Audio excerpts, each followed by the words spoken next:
Okay, welcome back to another episode of Conversations with Neighbours. Today we're joined by a truly gifted local artist, Andrea. From sketching portraits as a child to working with the RCMP as a forensic artist, Andrea's journey with art has been anything but ordinary. Her portraits capture not just faces, but spirit, soul, and connection, leaving those who see them with a moment of pause and wonder.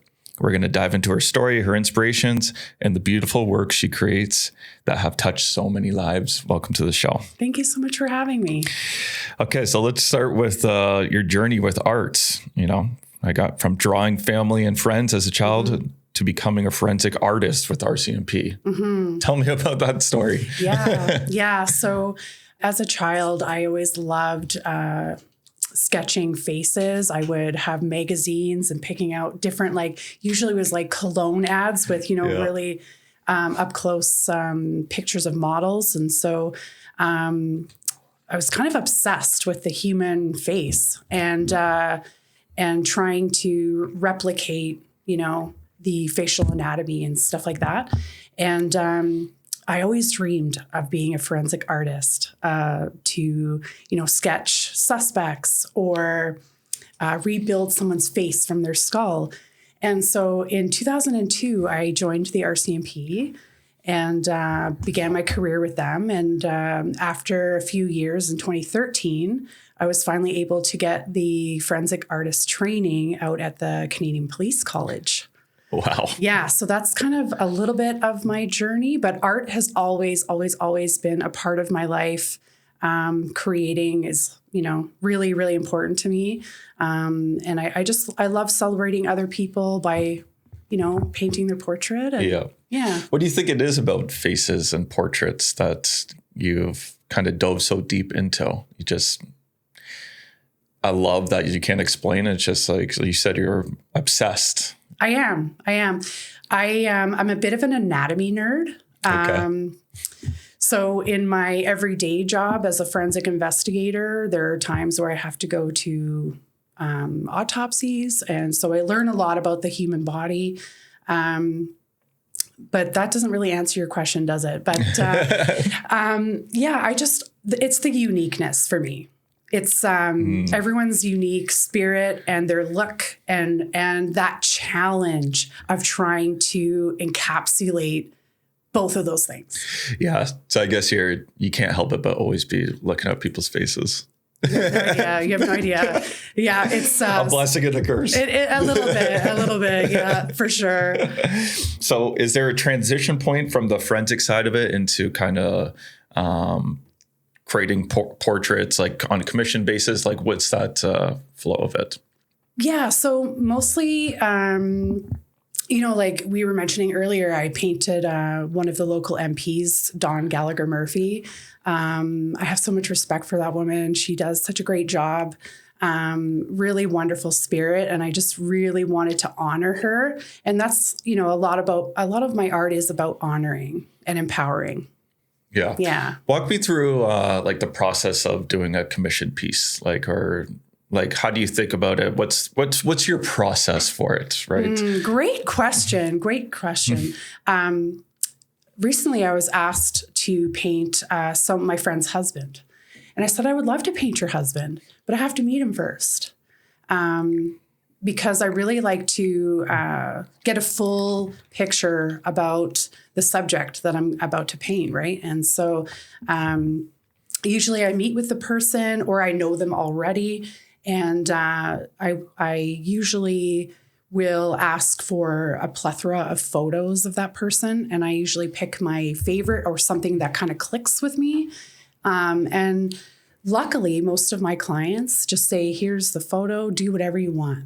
And not a lot of people are very picky about, colors and composition. They just kind of trust me to kind of encapsulate that person and assign colors. Because everyone for me has different colors, so. Yeah, it's pretty clear that you care about the subject's personality. 100%. While you're going to be creating them, right? So that has a huge influence on it. And I guess from the style of it, the colors that you choose will be based off of kind of the vibe of their personality and the makeup of who they are. Absolutely. Was that always something from the start, or something like that a skill that you've just gone deeper and deeper in, of like, no, the more I get to know this person, like the better the output is going to be? Is that a learned thing? A little bit. Yeah. Yeah. My process has definitely morphed from, just trying to nail the facial anatomy and have a accurate portrait to like a whole experience of knowing that person and really trying to capture their whole vibe. Yeah. Yeah. And as I was going through a bunch of your art pieces, do you just have like a wide range, or are you like really honing into your specific style of like what they'll put? Like I look at the Don Gallagher Murphy one, right? Yeah. It's just like this incredible piece with all these colors. And you kind of mentioned on before that the colors are going to kind of dictate it based off of who they are. Mm-hmm. Is it just like really honing in that style that was your style for this? Mm-hmm. Or is it you start with a blank canvas every time? Like, I'm not an artist, so I don't know Yeah, so definitely I would have to say I paint intuitively. I don't necessarily start off with knowing the color palette that I'm necessarily going to use, but I do know when I start, what primary color that I really want to jump out. And, with Don Gallagher Murphy, I know she loves the color fuchsia, like that hot pink kind of magenta. And so I really wanted to include that in there. In their pieces. Yeah. It's how long does it take? Like, obviously everyone will be different and based on what you got going on, but like Mayor Maracas or Dawn's like. So Mayor Maracas, that was a smaller canvas. So and it was for the art competition and Art in the Park. So I only had 2 hours. Oh wow. Yeah. So I completed that in 2 hours.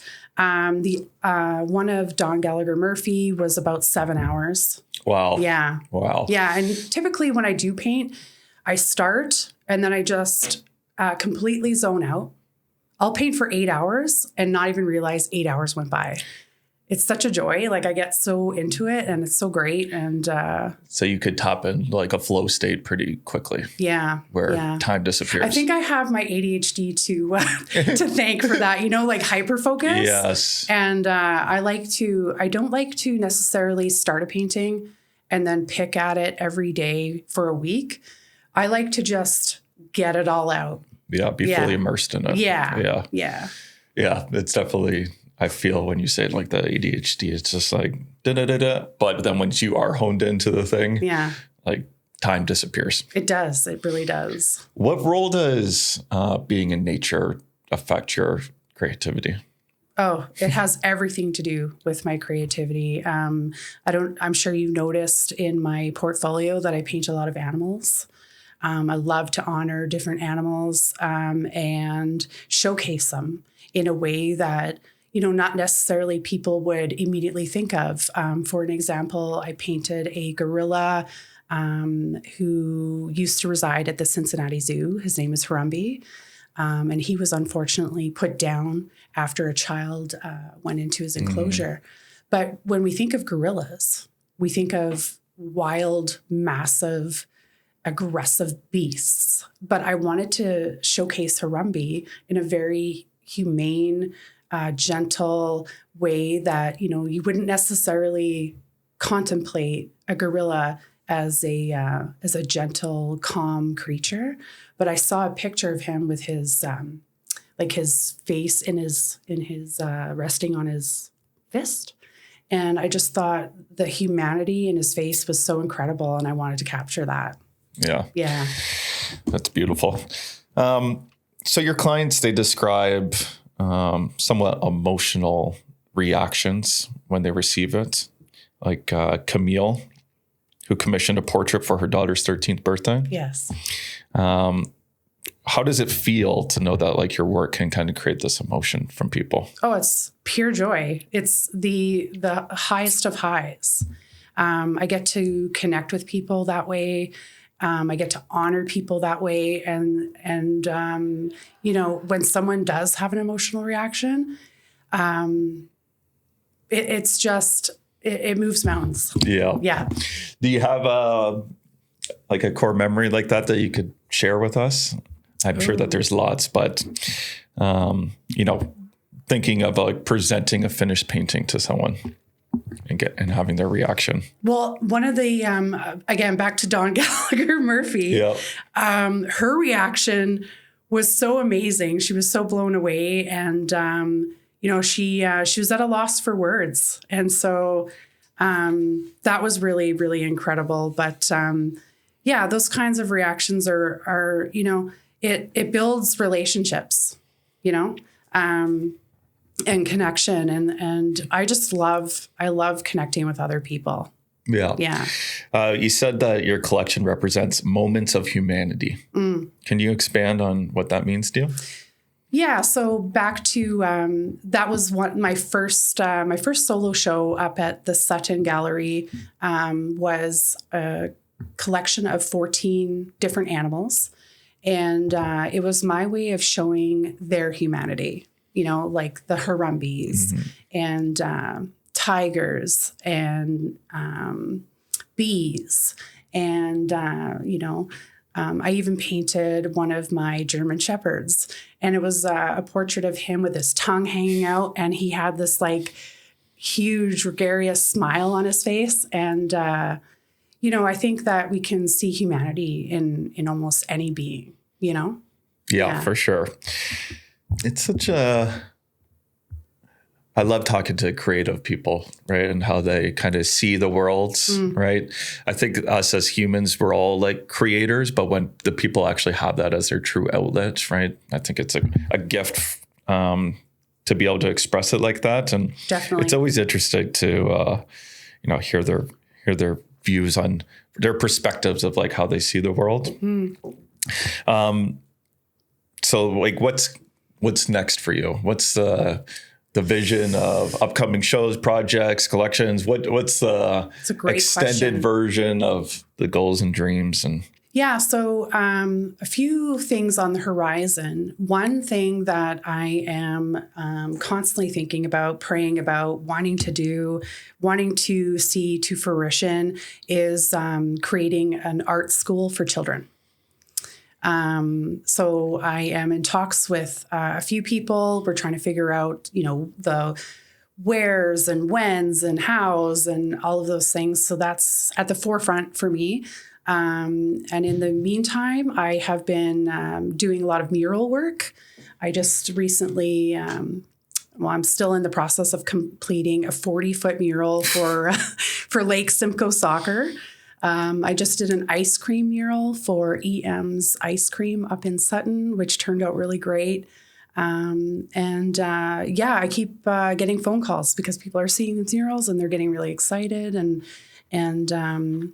my next project is at Park Avenue School in Holland Landings. We're gonna paint some animals on bunkies outside for the kids where they play and stuff like that. So I'm really excited about that. And I'm also taking part in a art gallery that is actually police related up in Barrie at the beginning of September. And I'm also taking part in the Skylight Gala through Royal Rose Gallery here in Aurora. Nice. Busy. Very, very busy. Yeah. You ask what kind of projects I have. Like, lots. Sit down and grab a pen. And love the Park Ave one. I walk by that school like pretty much every day. I live in that neighborhood. Oh, nice. And we're actually building a house kind of River Drive Parkside. And I just had my first kid like 8 months ago. Oh my gosh, congrats. So he'll probably, we're walking, me and my wife were walking by it yesterday. We're like, do you think that Grayson's going to go to this school? I think so. We'll see, but that's in a couple of years. But we're gonna have some beautiful artwork created there. Yeah, I'm trying to convince them to let me get into their library because it's all blank walls. Oh, really? And I'm like, please let me paint these walls. And has Lynette connected you with Mike from the George, the lounge? Yes, I'm headed there today. Okay, cool. Yes, awesome. Yeah. Okay, if someone was listening and they want you to do some artwork for them, where do they need to go? What do they need to do? Sure. Yeah, they can check out my website. It's www.andreamacleodart.com, or they can send me an email, andreamacleodart@gmail.com. And if you want, you can just Google me, Andrea MacLeod Art, and lots and lots of hits when you Google me. So you can't miss me. You just have to throw in my name. Yep. Okay. Thank you so much for coming on the show today. Thanks for having me. Got a lot going on, but it feels like you're just getting started. I am. So exciting things in the future for you, and happy to connect. Thanks so much. Okay. Bye-bye.